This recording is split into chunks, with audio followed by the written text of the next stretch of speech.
मुझे ये बताओ कितना अहल शख्स है नवाज शरीफ कि उसको एक बार नहीं, 2 बार नहीं, 3 बार नहीं, 4 बार उसी मुकदमे में नाअहल किया जा रहा है। वाजिद ज़िया ने अपनी जुबान से मेरे सामने कहा कि नवाज शरीफ के खिलाफ कोई सबूत नहीं, कि कोई बैंक अकाउंट नवाज शरीफ का जिसमें वो तनख्वाह गई हो, कहने लगा नहीं, बल्कि वाजिद ज़िया ने खुद अदालत के सामने इंकशाफ किया कि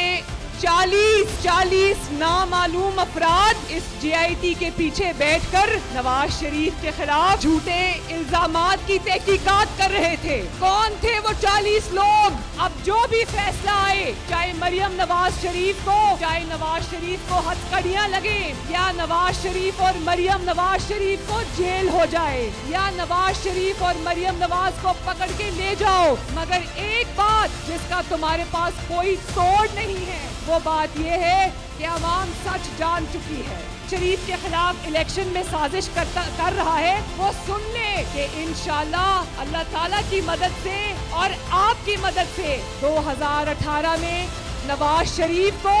मुस्लिम लीग नून को, शेर को बारिश की तरह वोट पड़ेगा, बारिश की तरह इंशाल्लाह। और रोक सको तो रोक लो।